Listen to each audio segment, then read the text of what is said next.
The 6th of June, Rabbi Fabian substituting for Rabbi Levitt, Sefer Chofetz Chaim. This is part 2.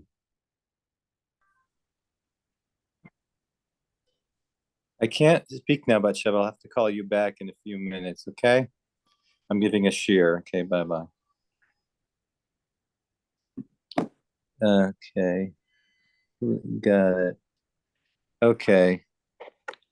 Yeah, I wasn't sure. My wife fortunately knows how to use this because I didn't know how to do this. How to get back into the place here. Yeah. Okay. So let me just review over a little bit the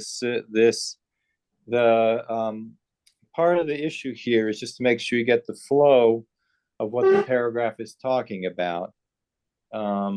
Because I read it over in the few-minute break that we're dealing with here. And in the few-minute break, what is paragraph test talking about?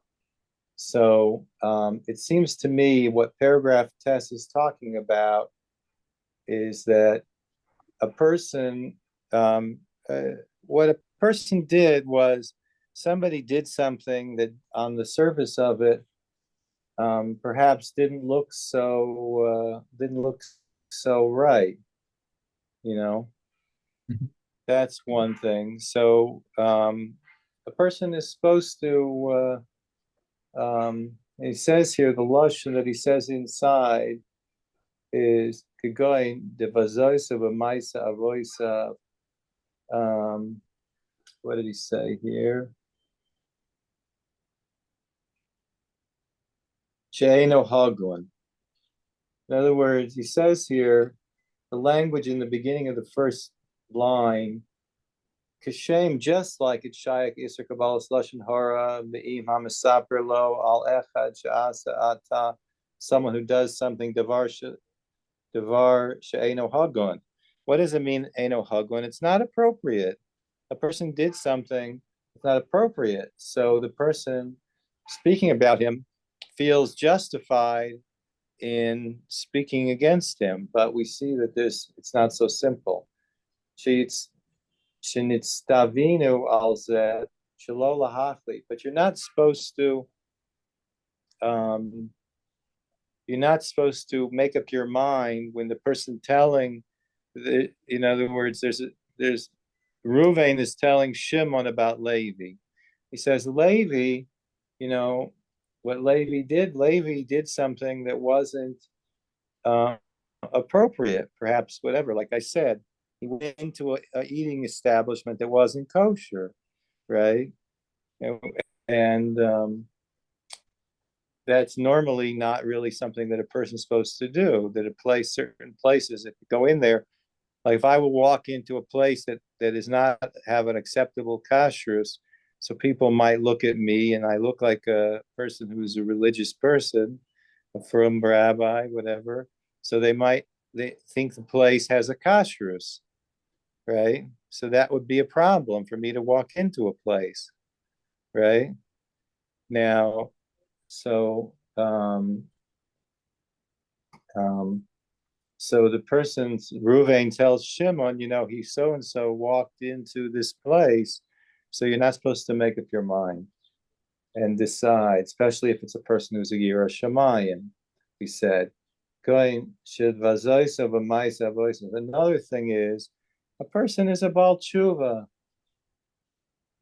and the parents didn't do things that were, or the person is about his parents were, he was from those whose parents were doing bad things, right? So he says in the lashon here, going to embarrass somebody on the actions of his forefathers, that people who did things, and in fact they did things that weren't right, that were really wrong, but still you're not supposed to embarrass this person did tshuva.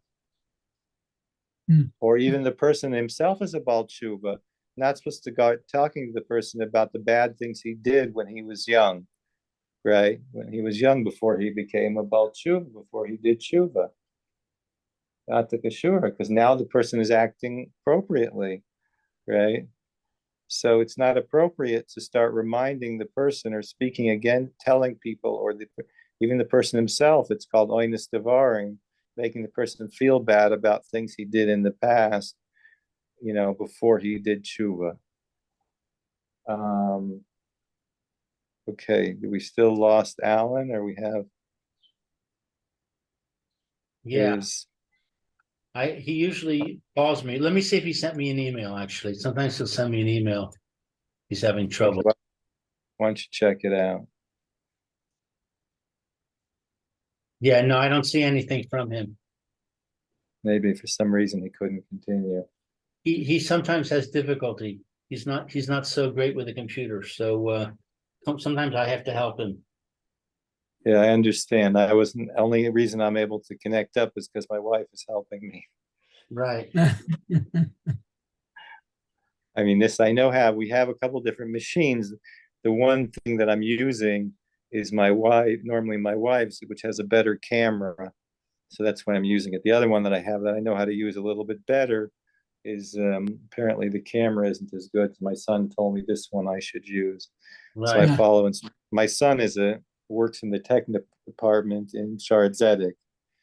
So Ah, he's good he resource. won't right. So he knows what he's doing. He's um, okay. So we'll continue a little bit. Let's just to finish up Simon test. Let me try to summarize. Let me try to go through the latter part of this a little bit. We said Kegoin Shivazoisa b'maisa aboisa or b'maisa rishonim kevan shehu misnaig atakashura.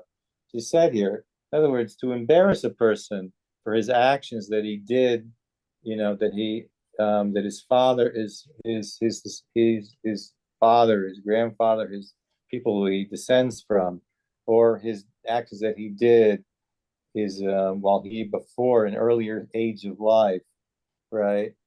That you're not supposed to embarrass him, and that now the person's acting what we call kashura, meaning acting properly, or bechesra and hachma, or perhaps someone did something without wisdom, without thinking. Hein b'Torah, hein b'inyane olam, whether it's in Torah or whether it's in things in the world, not supposed to embarrass the person or make the person feel bad about it. The whole we're not supposed to speak lashon hara about the person. By the way, just to understand the term lashon hara, Lou, how would you define the term lashon hara? Saying something bad about somebody. And Mayor, how would you define the term lashon? I would say bad speech. So I'll tell you how I would define it. Okay. I would define it as saying something true about a person that has an implication of negativity. Ah, Well, what Miriam said was not true, but we call it lashon hara.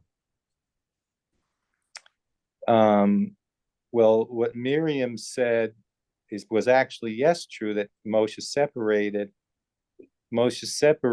from his wife. That was true. Oh, I see. Okay, that's interesting. But the implication was that he did something. The implication of that was that he did something wrong by doing that. That was the mistake. In other words, there's something called motzi shem ra, and there's something called lashon hara. Lashon hara is actually when you say something true about a person that actually the facts are real.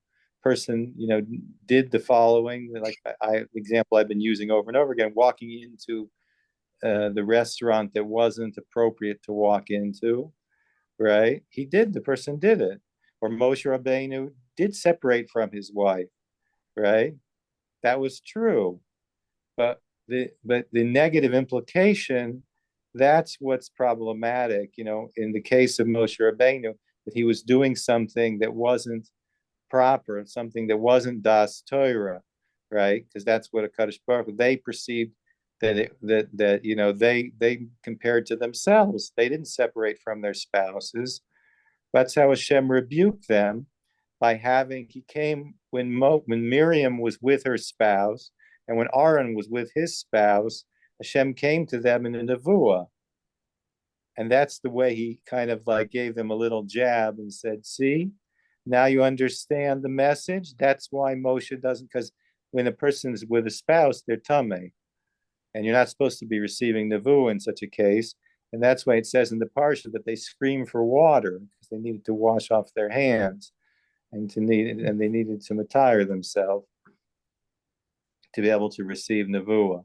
So then they understood from that rebuke that Moshe was right, because Moshe was constantly receiving nevuah from a Kadosh Baruch Hu, and it was correct for him to separate from his wife. But that's the general idea. The general idea of Lashon Hara is there's Lashon Hara, which is telling something true about a person.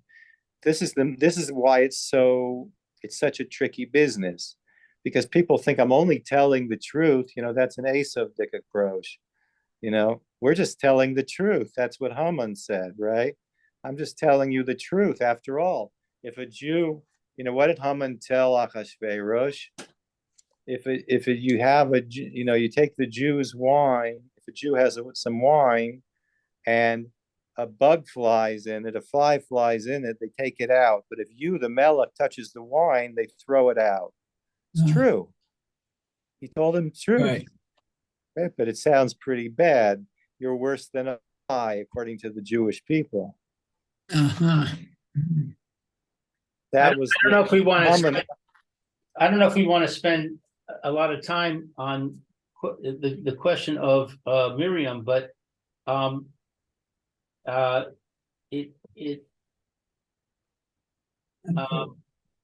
going to be leaving. Yeah, you have the other Gemaras here. Yeah, Right. yeah, time is up. Okay. Yeah, so okay, we should probably take talk our break. And you want to ask me the question? You can, so you can ask me the question, and then we'll take a few-minute break, and we'll start up the Gemaras here. Actually, I probably should get a few minutes in between. Maybe we'll talk about it tomorrow. So I want a few minutes to let's not prepare the Gemara. Off of our time. I agree. Fine. So we'll continue with it in quarter to 11. The Gemara here. All right. So I'm gonna terminate this session because we won't have much time left anyway. And then terminate the session, and we'll start a new session at a quarter to 11. Quarter of. Okay, very good. See you. Okay, bye. Sorry, Alan, you didn't get much time, but start connecting now, Alan. Just kidding. Okay, bye-bye.